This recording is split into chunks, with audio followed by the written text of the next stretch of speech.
உங்களோட தனிப்பட்ட சம்பளம் அப்படி இல்லைன்னா உங்க பிசினஸ் வருமானம் கடந்த வருஷம் ஒரு 11% உயர்ந்து இந்த வருஷமும் எந்த தடையும் இல்லாம மீண்டும் ஒரு 11% உயர்ந்தா எப்படி இருக்கும்? கொஞ்சம் கற்பனை செஞ்சு பாருங்களேன். ஆமாம், அது ஒரு தனிநபருக்கு நடந்தாலே நாம ரொம்ப பெரிய அளவுல கொண்டாடுவோம், பார்ட்டி எல்லாம் கொடுப்போம். கண்டிப்பா. ஆனா நாம இன்னைக்கு இந்த ஆழமான அலசல்ல பார்க்க போற விஷயம் அதை விட ரொம்ப பெரியது.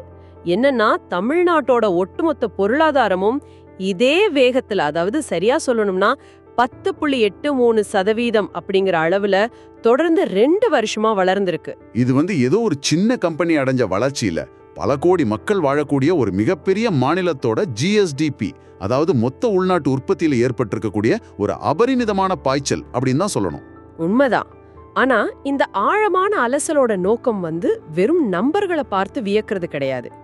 இந்த 10.83% ஜிஎஸ்டிபி வளர்ச்சி அப்படிங்கறத ஒரு பேப்பர்ல செய்தியா மட்டும் பார்த்தா அதுல எந்த உயிரும் இருக்காது. நிச்சயமா. அந்த பணம் எங்கேருந்து வருது, எப்படி வருது, எல்லாவற்றுக்கும் மேலாக ஒரு சாதாரண மனுஷனா உங்க சட்டப்பைக்குள் அது எப்படி சேருது அப்படிங்கறத நம்ம கிட்ட இருக்கிற தரவுகளை வச்சு ரொம்ப ஆழமா பகுப்பாய்வு செய்ய போறோம். அதாவது ஒரு மாநிலம் இவ்ளோ பெரிய தொகையை சம்பாதிக்குது அப்படின்னா அதோட உள்ளே இயங்குற மெக்கானிசம் என்ன அப்படிங்கறத நம்ம உடைச்சு பார்க்கணும். கரெக்ட். செய்திகள்ல இந்த வளர்ச்சியை கடந்து போகும்போது மாநிலம் வளருது, சரி அதனால எனக்கு என்ன லாபம் அப்படின்னு நீங்க நினைக்கலாம். ஆமா, ஏன் வாழ்க்கை தரம் உயருதா இல்ல விலைவாசி தான் உயருதா அப்படிங்கிற ஒரு நியாயமான கேள்வி உங்களுக்குள்ள வரலாம். அதத்தான் இன்னைக்கு நாம முழுமையா அலச போறோம். சரி, இந்த 10.83% அப்படிங்கிற வளர்ச்சி எப்படி சாத்தியமாச்சு அப்படிங்கறதுல இருந்து ஆரம்பிக்கலாம். எனக்கு புரிஞ்ச வர ஒரு மாநிலத்தோட பொருளாதாரம் ஏதோ ஒரு துறையை மட்டும் நம்பி இருக்கிறது இல்ல. இத ஒரு ரேஸ் கார் கூட ஒப்பிடலாம் அப்படின்னு தோணுது. காரோட வேகம் 10.83% இருக்கலாம்.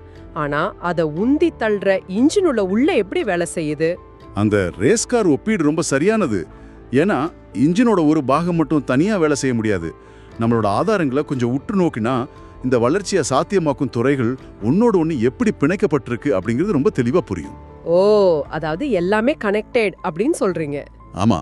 முதல்ல இந்த உற்பத்தி துறையை, அதாவது மேனுஃபேக்சரிங் செக்டாரை எடுத்துக்குவோம். தமிழ்நாடு ஏதோ நேத்து முளைச்ச தொழில் மையம் கிடையாது. பல தசாப்தங்களா ஆட்டோமொபைல், ஜவுளி, அப்புறம் இப்ப எலக்ட்ரானிக்ஸ் உற்பத்தியில ஒரு மிகப்பெரிய சப்ளை செயின் கட்டமைப்பை நம்ம வச்சிருக்கோம். இந்த சப்ளை செயின் அப்படின்னு சொல்றீங்களே, அது எப்படி வேலை செய்யுது? இது வெறும் பெரிய ஃபேக்டரிகளை கட்டுறது மட்டும் கிடையாது. இப்போ ஒரு பெரிய கார் கம்பெனி இங்க வருது அப்படின்னா அந்த காருக்கு தேவையான நட்டு, போல்ட், டயர், சீட் கவர், இப்படி எல்லாத்தையும் உற்பத்தி செய்யற நூற்றுக்கணக்கான சிறு குறு நிறுவனங்கள் அந்த பகுதியிலேயே இருக்கு. அதனாலதான் இந்த வளர்ச்சி சாத்தியமாகுது. அதாவது ஒரு ஃபேக்டரி தனியா இயங்கல, ஒரு முழுமையான எக்கோசிஸ்டம், ஒரு சூழலியல் அங்க வேலை செய்யுது அப்படிங்கறீங்க. எக்ஸாக்ட்லி, அதுதான் விஷயமே. நான் கூட சமீபத்துல நிறைய ஸ்மார்ட் போன்கள், குறிப்பா ஐபோன்கள் இங்கிருந்து தான் அதிகமா ஏற்றுமதியாகுது அப்படின்னு படிச்சேன். ஆனா நாம எவ்வளவுதான் உலகத்தரம் வாய்ந்த பொருட்களை உற்பத்தி செஞ்சாலும் அத உலக சந்தைக்கு கொண்டு போகணும் இல்லையா? கண்டிப்பா கொண்டு போகணும். அந்த உற்பத்திக்கும் ஏற்றுமதிக்கும் இடையில இருக்கிற அந்த பாலத்தை இவங்க எப்படி சமாளிக்கிறாங்க? அங்கேதான் நம்மளோட அடுத்த இன்ஜின் வேலை செய்யுது. நீங்க ஒரு பொருளை உருவாக்கி குடோன்ல வச்சுக்கிட்டா அது பொருளாதாரம் கிடையாது, அது துறைமுகங்களை போய் சேரணும். ஆமா, சரக்கு மூவ் ஆகணும். அதனாலதான் சென்னை, எண்ணூர், காட்டுப்பள்ளி, தூத்துக்குடி அப்படின்னு ஒரு மிகப்பெரிய துறைமுக கட்டமைப்பை மாநிலம் விரிவுபடுத்திக்கிட்டே இருக்கு. இந்த லாஜிஸ்டிக்ஸ் நெட்வொர்க் சரியா இயங்கினா மட்டும்தான் வெளிநாட்டு நிறுவனங்கள் இங்க முதலீடு செய்ய முன் வருவாங்க. ஓ, அப்போ பொருட்களை எந்த தடையும் இல்லாம கப்பல்ல ஏத்த முடியும் அப்படிங்கிற அந்த நம்பிக்கை தான் உற்பத்தியை அடுத்த கட்டத்துக்கு கொண்டு போகுதா? நிச்சயமா. இதுல ஆச்சரியப்பட வைக்கும் விஷயம் என்னன்னா, இந்த துறைகள் தனித்தனியா செயல்படல. அதனாலதான் நெடுஞ்சாலைகள் போடுறதுலயும் துறைமுகங்களை இணைக்கிற தொழில் தாழ்வாரங்களை, அந்த இண்டஸ்ட்ரியல் காரிடார்ஸை உருவாக்குறதுலயும் இவ்ளோ கவனம் செலுத்துறாங்க அப்படின்னு நினைக்கிறேன். கரெக்ட். இந்த இன்ஃப்ராஸ்ட்ரக்சர் அப்படிங்கிற கட்டமைப்பு உற்பத்தியோட பலத்தை சக்கரங்களுக்கு கடத்துற ஒரு டிரான்ஸ்மிஷன் மாதிரி செயல்படுது. சரி, இது ஒரு பக்கம் இருக்கட்டும். நாம ஐடி துறையை பற்றி பேசாம பொருளாதார வளர்ச்சியை பற்றியே பேசவே முடியாது.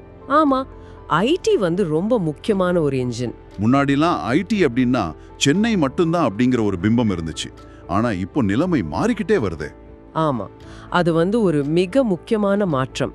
சாஃப்ட்வேர் மற்றும் சர்வீசஸ் துறையில நாம ஒரு மிகப்பெரிய பரிணாம வளர்ச்சியை இப்ப பார்த்துட்டு இருக்கோம். இந்த கொரோனா பெருந்தொற்றுக்கு பிறகு கம்பெனிகளோட சிந்தனை முறையில ஒரு பெரிய மாற்றம் வந்துருச்சு. என்ன மாதிரி மாற்றம்?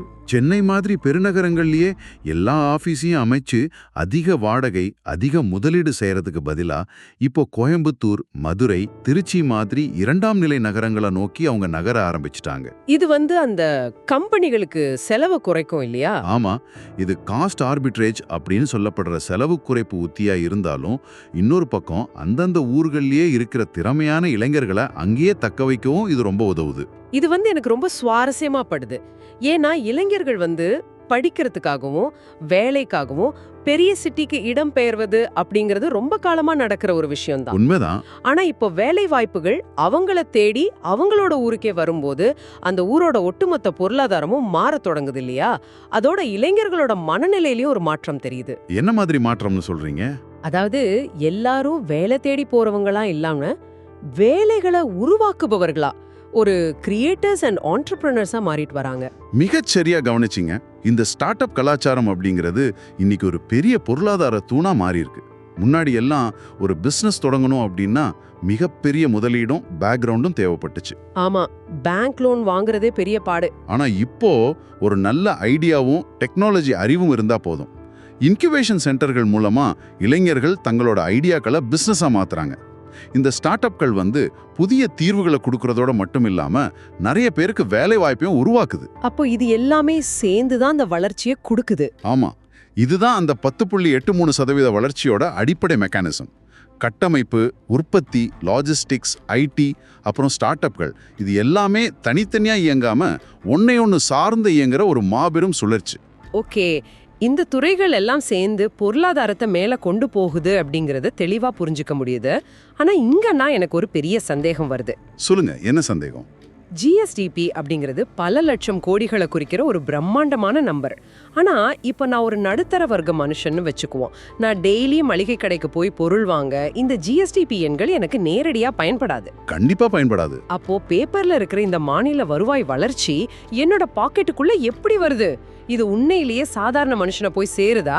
இது பொருளாதாரவியல்ல எப்பவுமே விவாதிக்கப்படுற ஒரு முக்கியமான மைய கேள்வி. மேலிடத்துல உருவாகிற செல்வம் எப்படி அடித்தட்டு மக்களை வந்தடையுது அப்படிங்கறத பற்றி ட்ரிக்கிள் டவுன் எஃபெக்ட் அப்படிங்கிற ஒரு கோட்பாடு விளக்குது. ட்ரிக்கிள் டவுன் எஃபெக்ட், அதாவது மேலேந்து பசிந்து கீழே வர்றது. ஆமா, இது எப்படி செயல்படுது அப்படிங்கறத ஒரு நிஜ வாழ்க்கை உதாரணத்தோட பார்ப்போம். ஒரு ஊர்ல புதிதா ஒரு ஐடி கம்பெனியோ இல்ல ஒரு ஃபேக்டரியோ வருதுன்னு வச்சுக்குவோம். அங்கே ஒரு 1000 பேருக்கு நேரடி வேலை வாய்ப்பு கிடைக்குது. ஓகே, அந்த 1000 பேரும் சம்பளம் வாங்குவாங்க. ஆமா, அந்த 1000 பேரும் அந்த நிறுவனத்துல சம்பளம் வாங்குறாங்க. இது நேரடி தாக்கம். ஆனா இதுல மறைமுக தாக்கம் அப்படிங்கிறது இதை விட ரொம்ப பெரியது. மறைமுக தாக்கம் அப்படின்னா அந்த கம்பெனியை சுத்தி உருவாகிற சிறு தொழில்களை சொல்றீங்களா? எக்ஸாக்ட்லி. இப்போ அந்த 1000 பேர் சாப்பிட்றதுக்காக அங்கே நிறைய உணவகங்கள், டீ கடைகள் திறக்கப்படும். அவங்க தங்குறதுக்காக வீடுகள் வாடகைக்கு விடப்படும், புது அபார்ட்மெண்ட்ஸ் கட்டப்படும். ஆமா, பிஜி ஹாஸ்டல்ஸ் எல்லாம் நிறைய வரும். கரெக்ட். அப்புறம் அவங்க ஆஃபீஸ் போக கேப்ஸ், ஆட்டோ மாதிரி போக்குவரத்து சேவைகள் தேவைப்படும். அவங்களோட மற்ற தேவைகளுக்காக சூப்பர் மார்க்கெட்டுகள், மருத்துவமனைகள், பள்ளிகள் அப்படின்னு அந்த பகுதியே ஒரு பொருளாதார மையமா மாறும். ஓ, அதாவது ஒரு ஐடி வேலை உருவானா அதை சார்ந்து வெளியே நிறைய வேலைகள் உருவாகுது. ஆமா, ஒரு வேலை உருவானா மறைமுகமா 3 அல்லது 4 வேலை வாய்ப்புகள் அந்த பகுதியில உருவாகுது. இதுதான் ஒரு தனி மனிதனோட வருமானத்தை, அதாவது அவங்களோட வாங்கும் திறனை அதிகரிக்குது. இதுதான் சாதாரண மக்களுக்கு கிடைக்கிற லாபம். இதை கேட்கும்போது ரொம்பவே நல்லா இருக்கு. வேலை வாய்ப்புகள் பெருகிறது, நகரங்கள் விரிவடைகிறது, இதெல்லாம் வளர்ச்சியோட அடையாளங்கள் தான். ஆனா இதுல இருக்கிற யதார்த்தமான சிக்கலை நான் சுட்டி காட்ட விரும்புறேன். சொல்லுங்க. இப்போ நகரமயமாக்கல் அப்படிங்கிற பேர்ல என் ஊர்ல பெரிய பெரிய மால்ஸ் வரலாம். ஆனா அதே சமயம் என் வீட்டு வாடகை 2 மடங்கா உயருது. நான் டெய்லி போற ரோட்ல டிராஃபிக் பல மடங்கு அதிகரிக்குது. அது ஒரு முக்கியமான பாயிண்ட். ஒரு சாதாரண மனுஷனா எனக்கு செலவுகள் அதிகமாகிட்டே போகும்போது இந்த வளர்ச்சி எனக்கு சுமையா தோணுமே தவிர சுகமா தோணாதே. நீங்க சொல்றது மிக முக்கியமான ஒரு முரண்பாடு. இப்போ நகரங்கள் வேகமா வளரும் போது வாழ்வாதார செலவுகளும், அதாவது காஸ்ட் ஆஃப் லிவிங், அதே வேகத்துல உயரும் அப்படிங்கிறது பொருளாதாரத்தோட எழுதப்படாத விதி. அப்போ இதிலிருந்து தப்பிக்கவே முடியாதா? இங்க நாம கவனிக்க வேண்டியது என்னன்னா, அந்த உயர்ந்த செலவுகளை சமாளிப்பதற்கான வாய்ப்புகளும் அதே நகரத்துல உருவாகுது. ஒரு சின்ன ஊர்ல 10,000 ரூபாய் சம்பாதிக்கிறத விட பெருநகரத்துல 30,000 ரூபாய் சம்பாதிப்பதற்கான வாய்ப்புகள் அதிகம். ஓகே, சம்பாத்தியமும் ஏறுதுன்னு சொல்றீங்க. ஆமா, ஆனா இந்த ஏற்றத்தாழ்வுகளை அரசாங்கம் எப்படி கையாளுது அப்படிங்கறதுல தான் உண்மையான சவாலே இருக்கு. எல்லாமே பர்ஃபெக்டா நடக்குது அப்படின்னு நம்ம நினைச்சிடக்கூடாது. ஒரு காயினுக்கு 2 பக்கம் இருக்கிற மாதிரி இந்த 10.83% வளர்ச்சியோட பின்னணியிலையும் சில தீவிரமான சவால்கள் ஒளிஞ்சிருக்கு. அந்த சவால்களுக்குள்ள நாம கண்டிப்பா போகணும். ஏன்னா காரோட வேகம் மட்டும் முக்கியம் இல்ல, இன்ஜின் எவ்வளவு சூடாகுது அப்படிங்கறதும் முக்கியம். இந்த வளர்ச்சியில இருக்கிற முதல் 2 பக்கம் எது அப்படின்னு நினைக்கிறீங்க? இத ஒரு பரந்த பார்வையோட இணைத்து பார்த்தா நிறைய விஷயங்கள் இருக்கு. எனக்கு தோணுவது மாநிலத்தோட கடன் சுமை. நாம ஒரு மாரத்தான் பந்தயத்துல ஓடிக்கிட்டு இருக்கோம். ஆனா தொடர்ந்து ஓடுறதுக்காக கிரெடிட் கார்டை தேய்ச்சு எனர்ஜி ட்ரிங்க் வாங்கி குடிக்கிற மாதிரி எனக்கு தோணுது. மாநிலத்தோட கடன் அளவு தொடர்ந்து அதிகரிச்சுட்டே வருதே. நீங்க சொன்ன அந்த எனர்ஜி ட்ரிங்க் உதாரணம் ரொம்பவே ஆழமானது. இப்போ ஒரு மாநிலம் கடன் வாங்குறது தப்பில்லை, ஆனா அந்த கடனை எதற்காக வாங்குறாங்க அப்படிங்கிறது தான் ரொம்ப முக்கியம். அது எப்படி பிரிக்கிறாங்க? பொருளாதாரத்துல இது மூலதன செலவு, அதாவது கேபிட்டல் எக்ஸ்பெண்டிச்சர், அப்புறம் வருவாய் செலவு ரெவென்யூ எக்ஸ்பெண்டிச்சர் அப்படின்னு பிரிப்பாங்க. வாங்குற கடனை வச்சு பாலங்கள், துறைமுகங்கள், கல்வி நிலையங்கள் அப்படின்னு கட்டினா அது எதிர்காலத்துல நமக்கு வருமானத்தை தரும். அது நல்ல கடன். அப்போ கெட்ட கடன் அப்படின்னா? அரசு ஊழியர்களுக்கு சம்பளம் கொடுக்கவும் அன்றாட செலவுகளை சமாளிக்கவும் கடன் வாங்கினா அது ஒரு ஆபத்தான பொறி, ஒரு டெப்ட் ட்ராப். நம்ம ஆதாரங்கள்ல இருக்கிற தரவுகளின்படி கடன் சுமை அதிகரிக்கிறது எதிர்கால தலைமுறைக்கு விடப்படுற ஒரு பெரிய சவால். அதாவது வருமானத்தை விட செலவு வேகமா உயருது. சரி, அரசாங்கத்தோட வருவாயை பற்றி பேசும்போது தவிர்க்க முடியாத இன்னொரு விஷயம் இருக்கு. இது டாஸ்மாக் வருவாயா? ஆமா, மதுபான விற்பனை மூலமா அரசுக்கு கிடைக்கிற வருவாய். நாம இத ஒரு தார்மீக பிரச்சனையா விவாதிக்க வேண்டாம். ஆனா பொருளாதார ரீதியா ஒரு மாநிலம் தன்னோட வருவாயில இவ்வளவு பெரிய தொகையை ஒரு குறிப்பிட்ட, அதுவும் சமூகத்துக்கு பாதிப்பை ஏற்படுத்துற ஒரு விஷயத்தை சார்ந்திருப்பது எவ்வளவு ஆபத்தானது. இது முற்றிலும் ஒரு பொருளாதார பலவீனம் அப்படின்னு தான் சொல்லணும். ஒருவேளை எதிர்காலத்துல ஒரு கொள்கை மாற்றத்தால மது விற்பனை குறைக்கப்படுதோ அல்லது தடை செய்யப்படுதோ அப்படின்னு வச்சுக்குவோம். ஒரே ராத்திரியில மாநிலத்தோட பட்ஜெட் ஆட்டங்கண்டிடும். ஆமா, ஏன்னா அந்த வருவாயை நம்பிதான் பல நலத்திட்டங்கள் செயல்படுத்தப்படுது. ஒரு நிலையான பொருளாதாரம் பல மாற்று வருவாய் ஆதாரங்களை கொண்டிருக்கணும். ஒன்ன மட்டுமே அளவுக்கு அதிகமா சார்ந்திருக்கிறது ஒரு எகனாமிக் வல்னரபிலிட்டி. சரி, அடுத்ததா நான் ஒரு முக்கியமான டேட்டாவை பார்த்தேன். முதியோர்களின் எண்ணிக்கை அதிகரிப்பு அல்லது மக்கள் தொகையில ஏற்படுற மாற்றம், டெமோகிராஃபிக் டிரான்சிஷன். ஆமா, இத விவரிக்கும் போது நாம பணக்காரர்கள் ஆவதற்கு முன்பே வயதாகி விடுவோமோ அப்படிங்கிற ஒரு வாசகம் அடிக்கடி பயன்படுத்தப்படுது. இதோட உண்மையான அர்த்தம் என்ன? இது ஒரு நீண்ட கால சவால். கடந்த பல தசாப்தங்களா தமிழ்நாட்டுல குடும்ப கட்டுப்பாடு திட்டங்கள் மிக சிறப்பா செயல்படுத்தப்பட்டுச்சு. அதோட விளைவா பிறப்பு விகிதம் வெகுவா குறைஞ்சிருச்சு. ஆமா, இப்போலாம் ஒரு வீட்ல ஒரு குழந்தை அல்லது 2 குழந்தை தான் இருக்கு. கரெக்ட். இன்னைக்கு உழைக்கும் வயசுல இருக்கிற இளைஞர்களோட எண்ணிக்கை அதிகமா இருக்கு. இத டெமோகிராஃபிக் டிவிடெண்ட் அப்படின்னு சொல்லுவாங்க. இந்த இளைஞர்களோட உழைப்பு தான் இன்றைய அந்த 10% வளர்ச்சிக்கு காரணம். ஆனா இவங்களுக்கு வயசாயிடுமே. அதுதான் பிரச்சனை. இன்னும் 20 அல்லது 30 வருஷங்கள்ல இவங்க எல்லாரும் முதியவர்கள் ஆவாங்க. அப்போ அவங்களுக்கு பின்னால் உழைக்கிறதுக்கு போதுமான இளைஞர்கள் இருக்க மாட்டாங்க. இது ஜப்பான், தென்கொரியா மாதிரி நாடுகள் சந்திக்கிற அதே பிரச்சனை தான். ஓ, அப்படி என்றால் எதிர்காலத்துல ஃபேக்டரிகள்ல வேலை செய்ய ஆட்கள் தட்டுப்பாடு ஏற்படும் அப்படிங்கிறீங்க. அதனால தான் இப்போ பிற மாநிலங்கள்ல இருந்து தொழிலாளர்கள் அதிக அளவுல இங்க வேலை தேடி வராங்களா? துல்லியமா. இத நாம இப்பவே திட்டமிட்டு கையாளணும். முதியோர்களுக்கான மருத்துவ கட்டமைப்பு, ஓய்வூதிய செலவுகள் அப்படின்னு எதிர்காலத்துல அரசு மீதான பொருளாதார அழுத்தம் பல மடங்கு அதிகரிக்கும். இதோடு சேர்த்து நான் கவனிக்கிற இன்னொரு சவால் ஏற்றத்தாழ்வு, இன்கம் இன்இக்வாலிட்டி. ஒரு பக்கம் கோயம்புத்தூர்லயும் சென்னையிலயும் ஐடி கம்பெனிகள் விண்ணமுற்ற அளவுக்கு வளருது. அங்க வேலை செய்யறவங்க மாசம் லட்சக்கணக்கில் சம்பாதிக்கிறாங்க. ஆமா, அது ஒரு தரப்பு. ஆனா அதே மாநிலத்தோட வேறொரு கிராமத்துல விவசாயம் செய்யற ஒருவரோ அல்லது ஒரு அமைப்பு சாரா தொழிலாளியோ இதே 10.83% வளர்ச்சி அனுபவிக்கிறாரா அப்படின்னு கேட்டா கண்டிப்பா இல்ல. நகரங்களுக்கும் கிராமங்களுக்கும் இடையிலான இடைவெளி அதிகரிச்சுக்கிட்டே போதே. ஆமா, இது கே ஷேப் ரெக்கவரி அல்லது வளர்ச்சியில் உள்ள முரண்பாடு அப்படின்னு சொல்லலாம். தகவல் தொழில்நுட்பம் அப்புறம் நவீன உற்பத்தியில் உள்ளவங்க வேகமா மேல போறாங்க. ஆனா அடிப்படை விவசாயம் மற்றும் சிறு தொழில்கள்ல உள்ளவங்க அதே இடத்துல தேங்கி இருக்காங்க அல்லது கீழே போறாங்க. வளர்ச்சியோட பலன்கள் எல்லாரையும் சமமா போய் சேரல அப்படிங்கிறது ஒரு கசப்பான உண்மை. இந்த இடைவெளியை குறைக்கல அப்படின்னா அது சமூக ரீதியான ஒரு பெரிய கொந்தளிப்பை ஏற்படுத்தலாம். எல்லாவற்றையும் விட எனக்கு மிகப்பெரிய சவாலா தோணுவது இயற்கை நம்ம மீது விதிக்கிற எல்லைகள். நாம ஏற்கனவே தண்ணீர் பற்றாக்குறை உள்ள ஒரு மாநிலம். ஆனா நாம உருமாக்குற பல ஃபேக்டரிகளுக்கும் பெருகி வர்ற நகரங்களுக்கும் லட்சக்கணக்கான லிட்டர் தண்ணீர் தேவைப்படுது. அது ஒரு மிகப்பெரிய கிரைசிஸ். கான்கிரீட் காடுகள் பெருக பெருக நிலத்தடி நீர் வற்றி போகுது. ஒரு கட்டத்துல இந்த தொழில் வளர்ச்சிக்கு தண்ணீர் தான் ஒரு மிகப்பெரிய தடையா மாறும் இல்லையா? அதுதான் வளர்ச்சியோட கண்ணுக்கு தெரியாத சீலிங் அல்லது வரம்பு. நீங்க எவ்வளோ பெரிய ஃபேக்டரியை கட்டினாலும் அதை இயக்க தண்ணீர் வேணும். பெருகி வர்ற நகர்ப்புற மக்களோட தாகத்தை தீர்க்க தண்ணீர் வேணும். அப்போ இதுக்கு என்னதான் தீர்வு? கடல் நீரே குடிநீராக்கும் திட்டங்கள், அதாவது டீசாலினேஷன், அப்புறம் கழிவுநீர் சுழற்சி மாதிரி மாற்று வழிகளை நாம மிகப்பெரிய அளவுல முன்னெடுத்தா மட்டும்தான் இந்த வளர்ச்சி தொடரும். இல்லை என்றால் இந்த சுற்றுச்சூழல் அழுத்தம் அப்படிங்கிறது ஒட்டுமொத்த பொருளாதாரத்தையுமே முடக்கிவிடும் ஆற்றல் கொண்டது. இவ்ளோ சவால்களையும் பார்க்கும்போது ஒரு விஷயம் எனக்கு ரொம்ப தெளிவா புரியுது. வளர்ச்சி அப்படிங்கிறது ஒரு முடிவல்ல, அது ஒரு தொடர் பயணம். இந்த 10.83% அப்படிங்கறத வெறும் ஒரு வருஷத்தோட சாதனை பட்டியலா பார்க்காம எதிர்காலத்துக்கான ஒரு பொறுப்பா பார்க்கணும். ரொம்ப சரியா சொன்னீங்க. இந்த ஆதாரங்கள் எல்லாமே வலியுறுத்துற இறுதிச் சொருக்கும் இதுதான். ஒரு மாநிலம் இரட்டை இலக்கத்துல வளர்வது மாபெரும் வெற்றிதான். ஆனா இந்த growth நம்பர்ஸ் மட்டுமே ஒரு சிறந்த சமூகத்தை உருவாக்கிடாது. ஆமா, நம்பர்ஸ் மட்டும் பத்தாது.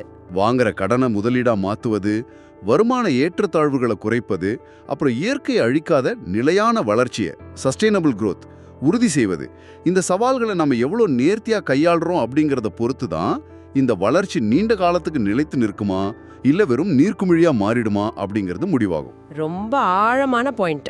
எல்லாவற்றுக்கும் மேலாக மக்களோட வாழ்க்கை தரத்துல, அதாவது சுத்தமான காற்று, தடையற்ற குடிநீர், சமமான கல்வி, அப்புறம் மருத்துவம், இது அனைத்திலையும் இந்த வளர்ச்சி எதிரொலிக்கணும்.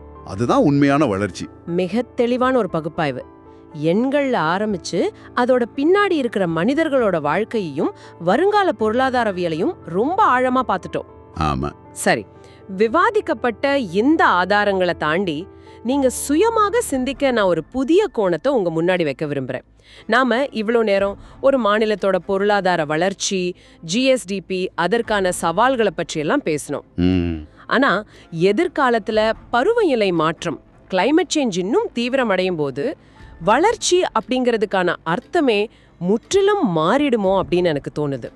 அடுத்த 10 அல்லது 20 வருஷங்கள்ல ஒரு மாநிலம் பல பில்லியன் டாலர் அளவுக்கு சாஃப்ட்வேரை ஏற்றுமதி செய்யுதா அப்படிங்கிறது முக்கியமா இருக்காது. கண்டிப்பா இருக்காது.